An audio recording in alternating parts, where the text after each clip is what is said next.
The first bullet struck the wooden beam above Rose Zimmerman's head, sending splinters flying across the small cabin as she clutched her pregnant belly and ducked behind the kitchen table. Her husband's voice, raw with terror, called from the front yard, followed by 2 more gunshots, and then silence. That terrible, hollow silence that would haunt her dreams for months to come. Colorado Territory, 1875.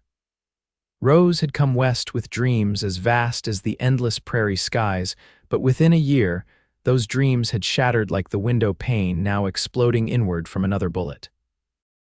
"Please," she whispered, though no one remained to hear her prayer. "Please let him be alive."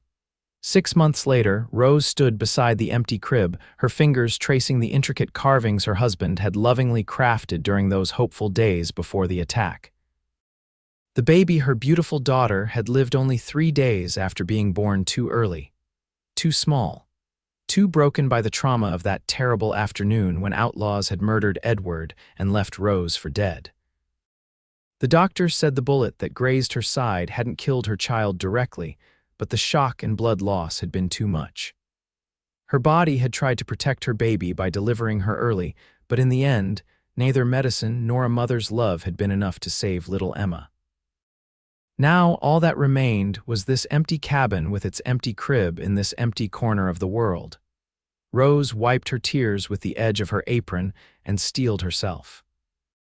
The stagecoach would arrive tomorrow, and she would be on it back to Philadelphia, back to her disappointed parents who had warned her that following Edward West was folly. They had been right, though their rightness brought no comfort. As dusk settled over the valley, Rose lit a lantern and continued packing her few belongings. The crib she would leave behind. It was too large for the journey, too heavy with memories. Perhaps the next family to claim this homestead would have better fortune filling it with a child's laughter. She didn't hear the approaching hoofbeats over her own sobs until the rider was nearly at her door. Rose froze, her hand instinctively reaching for Edward's rifle propped in the corner. The local sheriff had caught only 2 of the 4 outlaws who'd attacked her home. The others remained at large, and a woman alone was always vulnerable. 3 solid knocks echoed through the cabin. "Hello, anybody home?" A deep voice called, not threatening but cautious. Rose gripped the rifle tighter. "State your business," she demanded, her voice steadier than she felt. "Madam, I'm just looking for shelter for the night. Storm's brewing and I've been riding since dawn." The voice paused. "I can pay." Rose hesitated. Money was scarce, and what little she had would barely cover her passage east. Still, she wasn't foolish. "Step back from the door," she instructed. 10 paces, hands where I can see them." When she opened the door, rifle raised, she found herself facing a tall man standing precisely 10 paces away, his hands held shoulder high. His clothes were trail-worn but clean, his face partially obscured by several days' growth of beard. Behind him, a magnificent black horse stood patiently, laden with packs. "Name's Heath Keller, madam," he said, his voice carrying easily across the distance. "I'm heading to Silverton, got caught up in these parts later than I intended." Rose studied him. His eyes, a startling clear blue against his sun-darkened skin, met hers without flinching. He wore a gun, but it remained holstered. No sign of companions or threatening movements. The wind picked up, carrying the scent of approaching rain. In the distance, lightning flickered across the mountains. "One night," she decided. "You can take the barn, $5. A smile broke across his weathered face. "That's mighty steep for barn lodging, but I accept." Slowly, he lowered one hand to his vest pocket and produced several coins. "May I approach to pay you?" Rose nodded, though she kept the rifle ready. As he came closer, she noticed a long scar running from his temple down his cheek, disappearing into his beard. His eyes crinkled slightly at the corners, a man who smiled often, despite whatever had marked his face. "Thank you kindly," he said, dropping the coins into her outstretched palm. "I promise I'll be gone at first light." Rose said nothing, merely nodding toward the barn before retreating inside and bolting her door. Through the window, she watched as he led his horse away, his tall frame moving with the easy grace of a man accustomed to hard work and long rides. She slept fitfully that night, the storm raging outside matching the tempest of her thoughts. Twice she woke, certain she'd heard footsteps on her porch, only to find nothing but rain and wind when she peered through the curtains. Morning brought clarity both in the washed, clean sky and in Rose's mind. She would leave today, as planned. This chapter of her life would close, painful as it was. As she prepared a simple breakfast, a knock came at her door. Heath Keller stood outside, hat in hand, looking significantly tidier than he had the previous evening. He'd evidently used the horse trough to clean up, his face now freshly shaven except for a neatly trimmed mustache. "Good morning, madam," he said. "I wanted to thank you properly for the shelter before I headed out." Rose nodded stiffly. "Safe travels, Mr. Keller."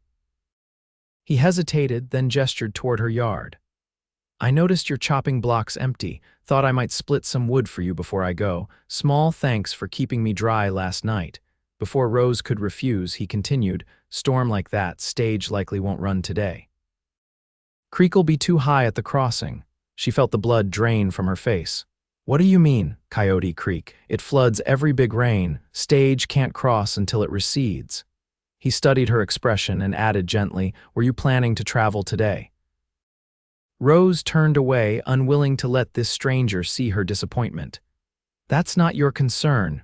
"No, madam, it isn't." He paused. "Offer stands about the wood, no charge." She should have sent him on his way. Instead, Rose found herself saying, "There's coffee if you'd like some before you start." Over that coffee, Heath explained he was heading to Silverton to work at his cousin's mine. "Good paying job," he said. "Been drifting too long, time to put down some roots." "You have family there?"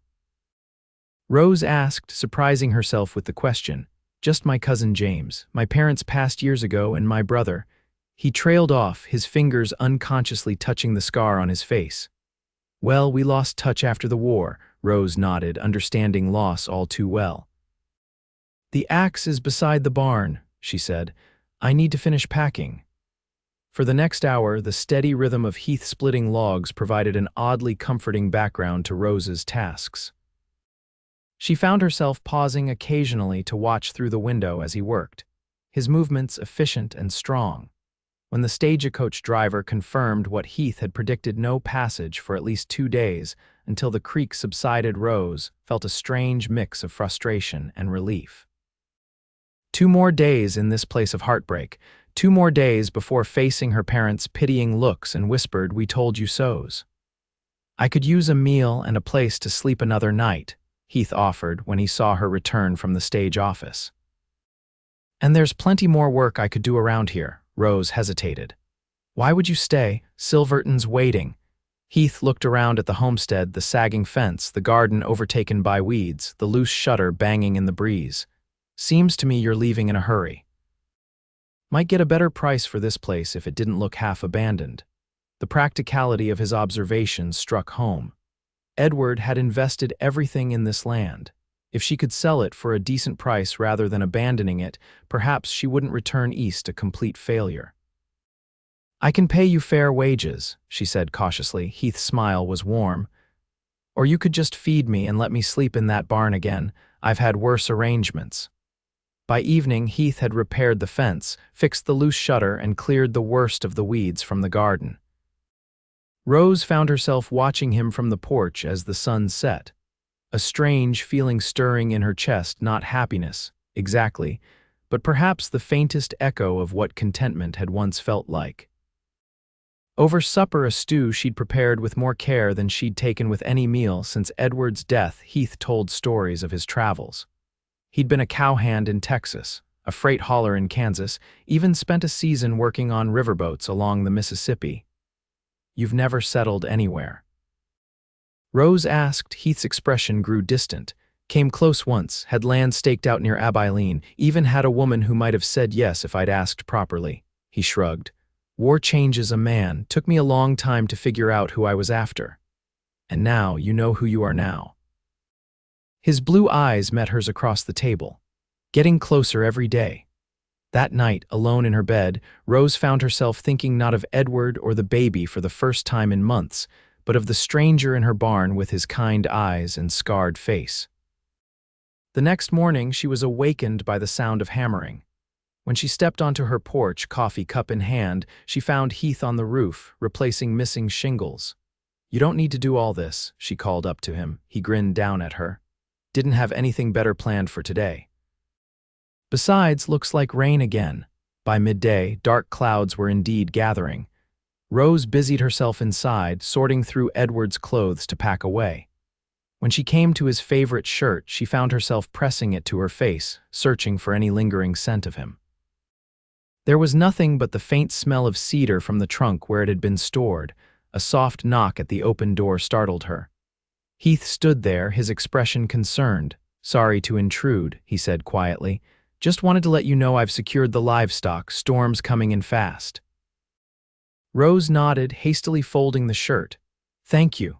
Heath didn't move from the doorway, his eyes taking in the pile of men's clothing, the half-packed trunk. Understanding dawned in his expression. "You lost someone." It wasn't a question, but Rose answered anyway. "My husband, last winter." She couldn't bring herself to mention Emma. Heath removed his hat, holding it respectfully against his chest. "I'm sorry for your grief, Mrs." He paused. "I don't even know your name." "Zimmerman, Rose Zimmerman." The words felt strange in her mouth, as if she were introducing a different woman, someone who existed before all the loss. "Mrs. Zimmerman." He nodded solemnly. "If you'd prefer to be alone, I can make myself scarce." The thought of sitting in this quiet house alone with her memories while another storm raged outside suddenly seemed unbearable. "No," she said quickly. There's no need. I should prepare some dinner anyway." The rain came just as they sat down to eat. It pounded against the roof, the newly repaired roof that no longer leaked into buckets strategically placed around the room. For the first time, Rose felt a flicker of gratitude for Heath's presence and his handiwork. "This is good," he said, gesturing to the simple meal of beans, cornbread, and preserved peaches. "Reminds me of my mother's cooking." "Where was home for you?" Rose asked, genuinely curious. "Missouri originally, small farm near Springfield." His expression softened with memory. "Pretty country."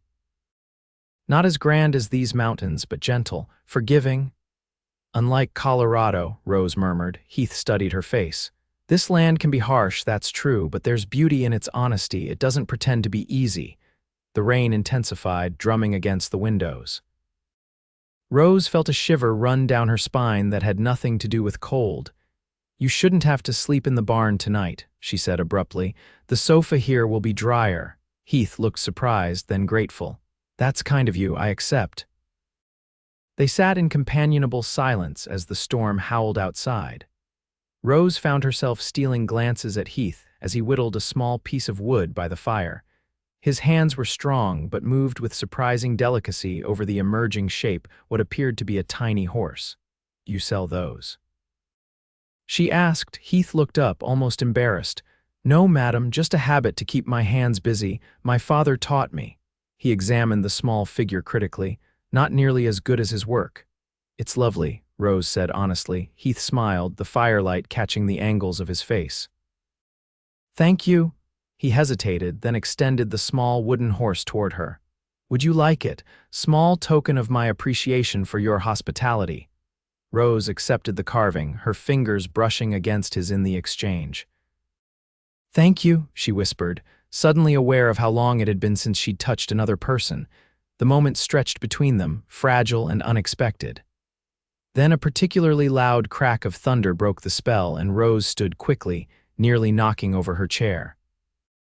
"I should prepare your bedding," she said, her voice unnaturally high, "and check that the windows are secure."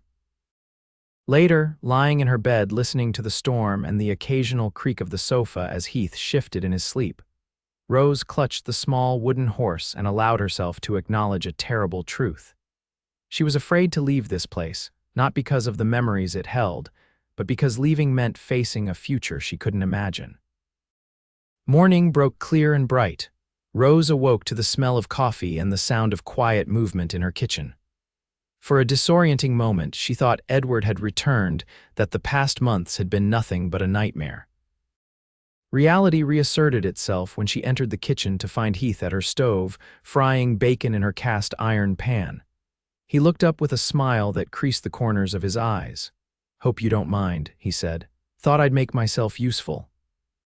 Rose smoothed her hair self-consciously, aware she must look a fright after sleeping poorly. Not at all. They ate breakfast together, discussing the repairs Heath had completed and what remained to be done. The stagecoach would run tomorrow, now that the creek had subsided. Rose felt a knot forming in her stomach at the thought. "Would you consider staying?" Heath asked suddenly. "This is good land. With some help, you could make it profitable." Rose stared at him. "I'm alone, Mr. Keller. A woman can't run a homestead by herself."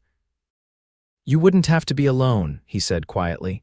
Then, perhaps sensing her alarm, he quickly added, "There are families nearby who would help. Communities form quickly out here when people need each other." Rose looked away. "I've made my decision," Heath nodded, respecting her boundary. "Then I'll make sure this place is in the best condition possible before you go."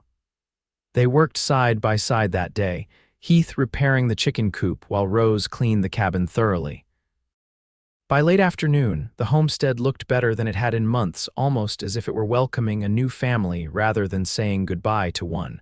As the sun began to set, Heath cleared his throat. "I should be moving on if I'm to reach Silverton by the end of the week." Rose felt a surprising pang of disappointment. "Of course, you've been more than helpful."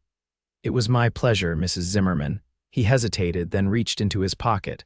"I wanted to pay you properly for the lodging and meals." Rose shook her head firmly. "Your work around the place more than covered that." Heath looked like he wanted to argue, but instead nodded acceptance. "Then I'll be on my way after I gather my things from the barn." Rose watched from the porch as he saddled his horse and secured his packs. When he led the animal to the front of the cabin to say goodbye, she realized she didn't want him to leave this kind stranger who had brought a brief respite from her loneliness. "Safe travels, Mr. Keller," she said formally, extending her hand. He took it gently in his own. "And to you, Mrs. Zimmerman, I hope you find what you're looking for back east." As he mounted his horse, Rose found herself blurting, "The crib. There's a baby's crib inside, if you know anyone in Silverton who could use it." Heath's expression softened with understanding. "I'll ask around," he promised. She watched him ride away until he was nothing but a distant figure against the vast landscape. Only then did she allow herself to cry for Edward, for Emma, and for the brief connection with a man who had treated her with kindness when she'd nearly forgotten what kindness felt like. The stagecoach arrived the following morning right on schedule. Rose had her trunk packed and waiting, her ticket purchased, her goodbyes to this place of dreams and nightmares already whispered into the dawn air. The driver loaded her trunk while Rose took one last look at the cabin. She'd left the deed with the town lawyer, who promised to sell it for whatever price he could get and forward the money to her parents' address in Philadelphia. As she turned to board the stage, a rider appeared on the road from town, moving at a gallop. Rose shaded her eyes against the morning sun, her heart quickening as she recognized the black horse and its tall rider. Heath pulled his mount to a stop in a cloud of dust, dismounting before the animal had fully halted. "Mrs. Zimmerman," he called, striding toward her with purpose in his step. "I'm glad I caught you." Rose stood frozen, one foot on the stagecoach step. "Mr. Keller, what are you doing here?" He stopped before her, slightly out of breath. "I couldn't leave, not without telling you something important." The driver cleared his throat impatiently. "Lady, we're running on a schedule here." Heath glanced at the driver, then back to Rose. "I know this is forward and maybe even improper, but I've been thinking about what you said, about the crib." Rose felt her cheeks flush. "It was just an offer." "If you know someone who needs it, that's just it," Heath interrupted. "I was halfway to Silverton when I realized something. That crib, it shouldn't be empty." Rose's breath caught in her throat. "What are you saying?" Heath took off his hat, holding it against his chest as he had when she'd told him about Edward. "I'm saying there are children who need homes, and there are women, good women like yourself, who have love to give but no child to give it to." "You mean orphans," Rose whispered. Heath nodded earnestly. "The sisters at St. Mary's in Denver care for dozens of children, babies whose mothers died in childbirth, little ones left behind by the fever last year, children who need exactly what you have: a home, a crib, a mother's heart." The stagecoach driver interrupted again. "Last call, madam, we're pulling out." Rose stood suspended between two futures: the safe return to her past or the uncertain path Heath was suggesting.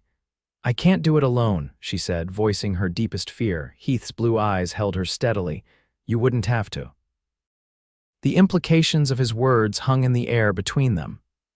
They barely knew each other, and yet Rose felt as if Heath understood her in ways even Edward hadn't: the depth of her loss, the empty space inside her that needed filling.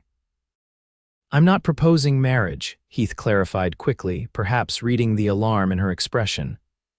"Not yet. That would be too sudden for both of us, but I am proposing a partnership. Let me help you make this land work. Let me help you build something meaningful here, a home for children who need one." "And what would you get from this arrangement?" Rose asked, still wary despite the hope blooming in her chest. Heath's smile was gentle. "A purpose, roots, things I've been searching for since the war ended."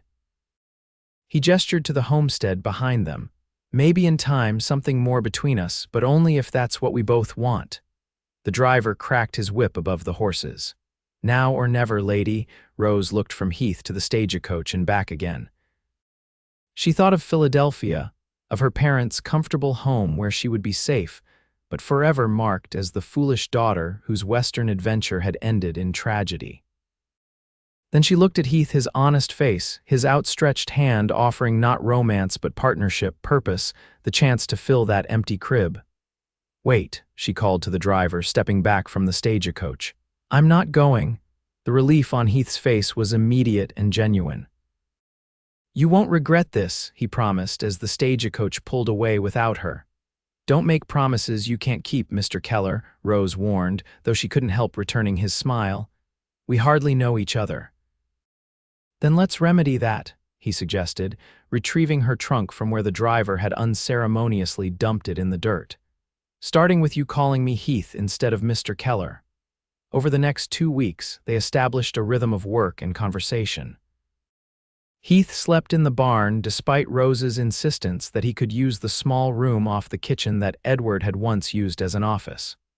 "Propriety matters," he'd said firmly, "especially if we're going to bring children here." They repaired the homestead together, Heath handling the heavy work, while Rose planted a late garden and put up preserves from the wild berries they gathered. In the evenings, they talked, sharing their histories in careful increments. Rose learned that Heath had been a cavalry officer, that the scar on his face came from a Confederate saber at the Battle of Westport, that he'd drifted westward after the war seeking something he couldn't name. Heath learned about Rose's sheltered Philadelphia upbringing, her whirlwind romance with Edward, a traveling salesman who'd painted the West in colors so vivid she couldn't resist following him there. Gradually, in halting words, Rose told him about the attack outlaws looking for cash and valuables, finding only a pregnant woman and her husband who'd tried to protect her. She told him about the bullet that had grazed her side, about waking in the doctor's house in town to find Edward dead and her baby coming too soon. "Emma lived 3 days," she whispered, the two of them sitting on the porch steps as twilight gathered. "Long enough for me to love her, not long enough for anything else." Heath's hand found hers in the growing darkness, a steady anchor in the sea of her grief. "I'm sorry," he said simply.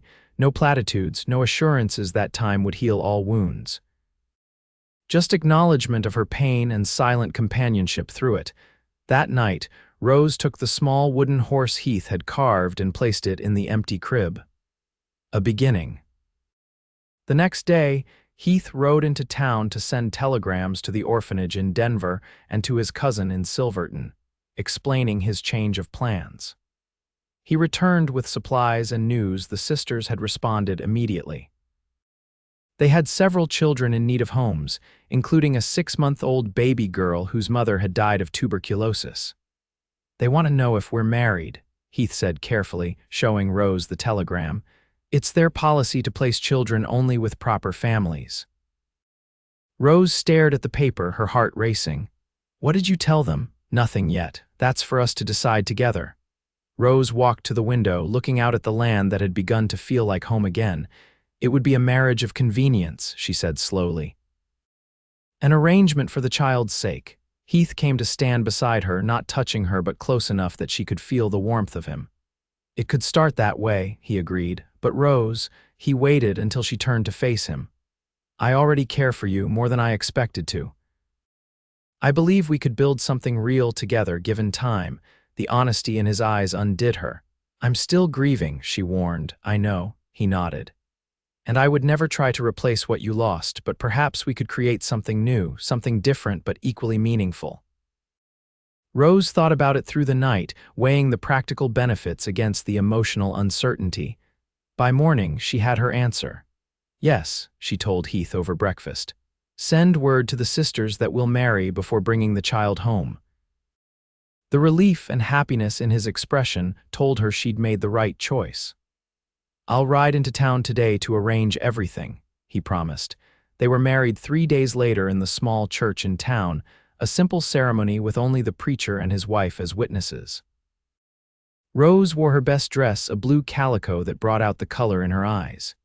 Heath had purchased a new shirt for the occasion and had his boots polished to a mirror shine. As they spoke their vows, Rose was surprised by the emotion that welled up inside her. This was not the love-struck passion she'd felt with Edward, but something quieter and perhaps more enduring: respect, friendship, shared purpose, and the seedling of deeper feelings taking root. When Heath kissed her, gentle and brief, she found herself wishing the moment had lasted longer. That night, after an awkward dinner during which they both avoided discussing sleeping arrangements, Heath cleared his throat. I'll take the sofa, he said firmly, until you're ready for more. Rose felt both relief and a strange disappointment. Thank you, she whispered. 2 days later, they traveled together to Denver, a journey that took them 3 days by wagon. The orphanage was a forbidding stone building, but the sisters who ran it were kind-faced women whose eyes brightened when Heath and Rose explained their situation. We have several children who need homes, Sister Mary Margaret told them, leading them through corridors filled with the sounds of young voices. But I believe I know exactly which little one needs you. In a small nursery at the back of the building, a young novice sat rocking a tiny bundle. As they approached, Rose could see wisps of dark hair and a miniature fist waving in the air. This is Catherine, Sister Mary Margaret said, 6 months old and strong despite her difficult start. Rose approached cautiously, her heart pounding. The baby looked up at her with solemn dark eyes, studying this new face with serious consideration. Would you like to hold her? The novice asked. Rose nodded, unable to speak past the lump in her throat. As the warm weight of the baby settled into her arms, something inside Rose that had been tightly knotted for months began to unravel. Catherine didn't replace Emma, nothing ever could, but the empty space in Rose's heart suddenly felt less cavernous. Heath stood beside her, one hand resting lightly on her shoulder as he gazed down at the baby. She's perfect, he whispered. Catherine, as if recognizing the significance of the moment, chose that instant to break into a gummy smile. Rose felt tears spill down her cheeks, not the bitter tears of grief, but something cleansing and hopeful. Yes, she agreed, she is. The journey home with Catherine was challenging but filled with moments of unexpected joy. The baby adapted quickly to her new parents, seeming to sense the love that surrounded her despite the unconventional nature of their family. When they finally arrived back at the homestead, Heath carried their bags inside while Rose held Catherine. Standing in the doorway, she felt the weight of the past year, all the loss and pain begin to lift. This was not the life she had planned, but perhaps it was the life she was meant to have. That night, after settling Catherine in the crib that no longer stood empty, Rose found Heath on the porch, gazing up at the stars. She's asleep, Rose said, joining him. Heath smiled. You're a natural mother. I don't know about that, Rose admitted, but I'm learning. They stood in companionable silence for a moment before Rose gathered her courage. Heath, about the sleeping arrangements. He turned to her, his expression serious. I meant what I said. We can wait as long as you need. Rose took a deep breath. What if I don't want to wait anymore? The hope that bloomed in his eyes made her heart race. Are you certain? In answer, Rose stepped closer and placed her hand against his cheek, feeling the rough texture of his beard against her palm. I'm beginning to understand that life gives us second chances in unexpected ways. I don't want to waste hours. Heath's arms encircled her waist, drawing her gently against him. Neither do I, he whispered before lowering his mouth to hers. Their first real kiss was tentative at first, then deepening as Rose responded to the tenderness in Heath's touch. When they finally pulled apart, both were breathing quickly. My wife, Heath said wonderingly, tracing the curve of her cheek with his thumb. My husband, Rose replied, the words feeling right in a way she hadn't expected. That night, they truly became a family. Heath, Rose, and little Catherine asleep in her crib across the room.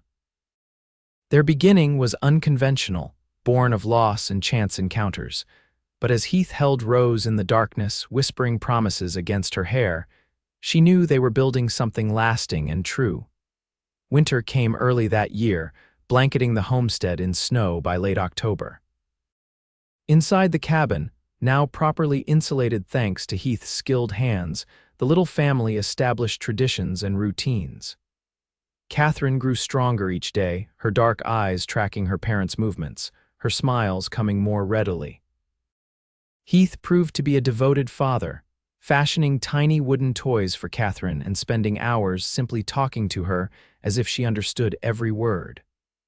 Rose would often pause in her household tasks to watch them together, her heart full to bursting with a love she had never expected to feel again. Their marriage, which had begun as an arrangement, deepened as the months passed. Rose discovered that Heath was a thoughtful, patient lover who seemed to consider her pleasure and comfort his highest priority.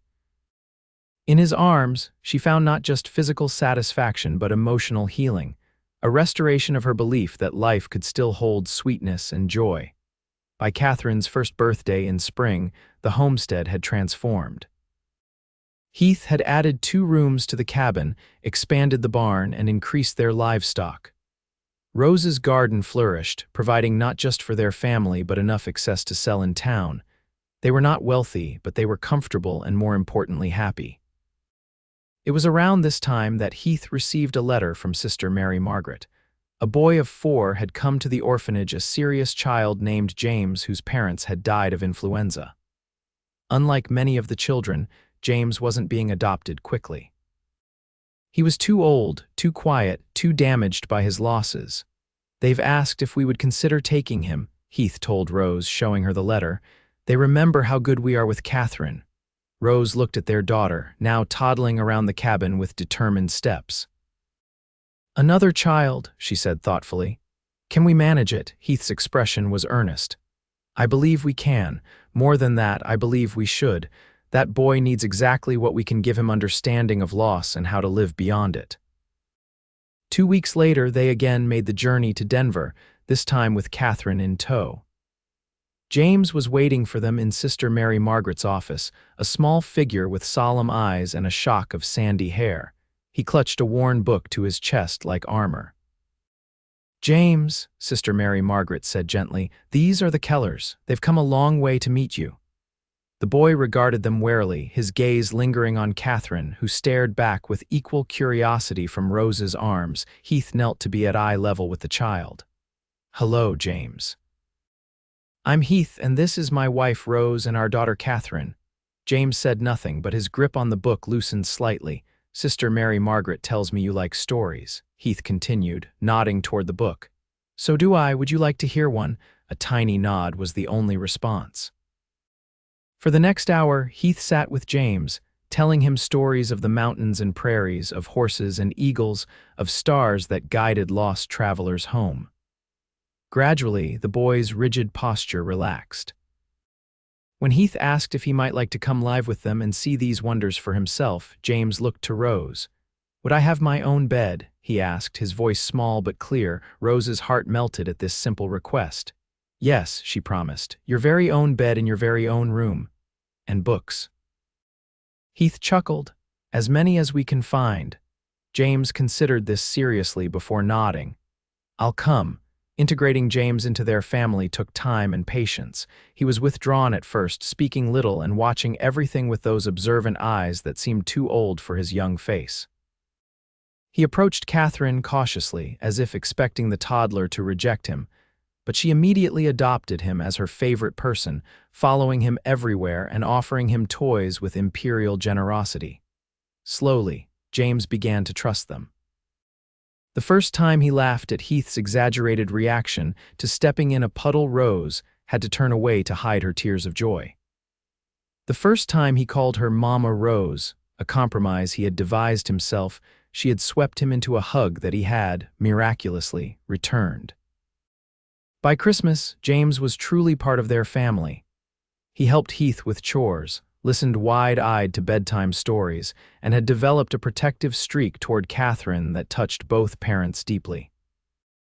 On Christmas Eve, after the children were asleep, Heath and Rose sat before the fire, his arm around her shoulders, her head resting in the crook of his neck.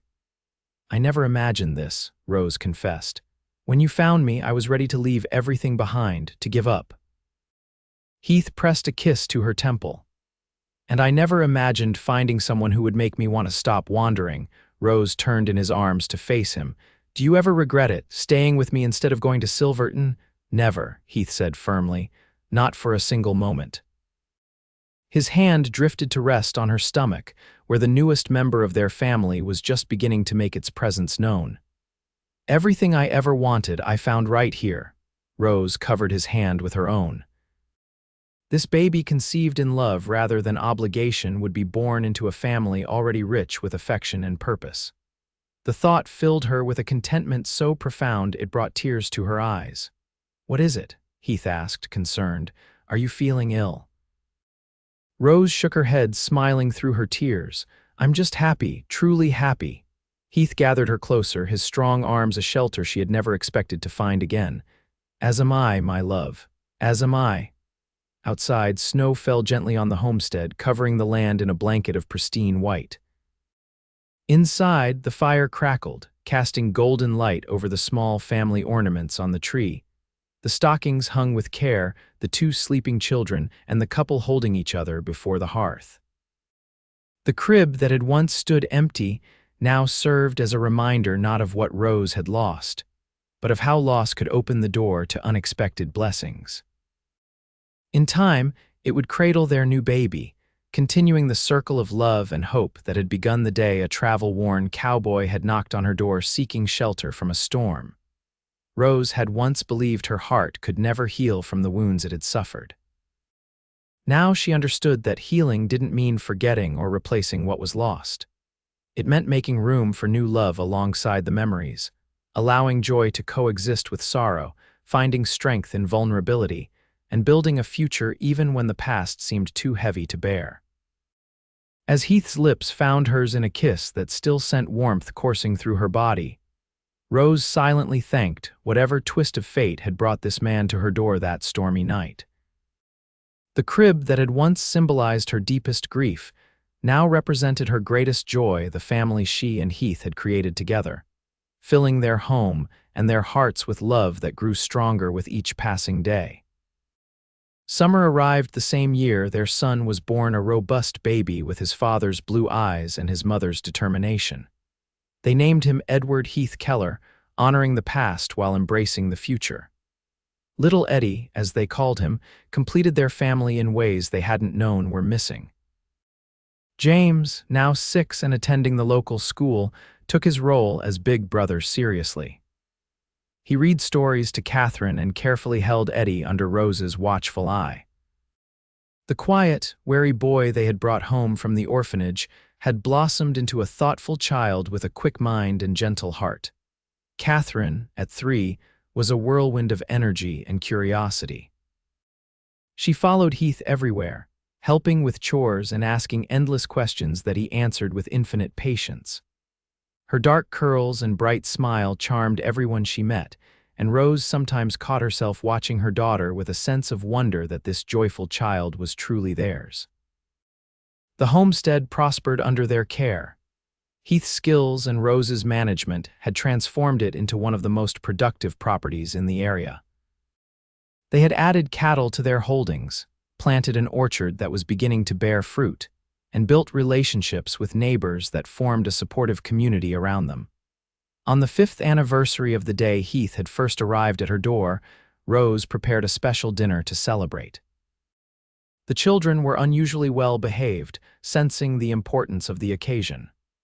After the meal, James and Catherine presented their parents with drawings they had labored over in secret. "This is our family," James explained seriously, pointing to the figures in his careful rendering. "That's Pa and Ma and Catherine and Eddie and me, and that's our house in the mountains." "It's beautiful," Heath said, genuinely impressed by the boy's talent. "You've captured it perfectly." Catherine thrust her own creation forward impatiently. "Mine too, look." Her drawing was less precise but full of exuberant color, a riot of flowers surrounding stick figures with enormous smiles. "That's us being happy," she declared. "The most important thing to capture," Rose agreed, gathering her daughter into a hug. Later, after the children were asleep, Heath took Rose's hand and led her to the porch. The summer night was warm, filled with the sounds of crickets and the distant call of an owl. The moon hung low over the mountains, casting silver light over the land they had nurtured together. "I have something for you," Heath said, reaching into his pocket. He withdrew a small wooden carving, an exquisite miniature of their family, each figure recognizable despite its tiny size. Rose gasped, taking the carving with reverent hands. "Heath, it's magnificent." "When did you find time to make this?" "I worked on it a little each night after you were asleep," he admitted. 5 years deserved something special." Rose traced the figures with her finger, Heath standing tall, she beside him, the 3 children arranged before them. "Our family," she whispered. "Our family," Heath agreed, drawing her into his arms. "From that empty crib to this, who would have thought it possible?" Rose looked up at him, this man who had saved her in every way a person could be saved. "You did," she said softly. "You saw possibilities when all I could see was loss." Heath's kiss was tender, filled with the easy familiarity of years together and the enduring passion that still sparked between them. "I just saw you, Rose. Everything else followed naturally." As they stood wrapped in each other's arms under the vast Colorado sky, Rose reflected on the journey that had brought them here. From the depths of grief to the heights of joy, from strangers to beloved partners, from an empty crib to a home overflowing with love and laughter. The path had not been straight or easy. There had been difficult days, times when James had nightmares about losing another family, when Catherine fell ill with a fever that terrified them, when the drought 2 summers ago had threatened their livelihood. But through it all, they had faced each challenge together, their bond strengthening with each obstacle overcome. "What are you thinking about?" Heath murmured against her hair. "How fortunate we are," Rose answered truthfully.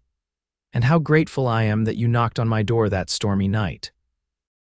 Heath's arms tightened around her. "Best thing I ever did."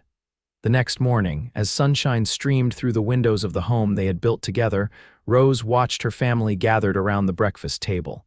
James carefully cutting Catherine's pancakes into bite-sized pieces. Heath bouncing Eddie on his knee while somehow managing to eat his own breakfast.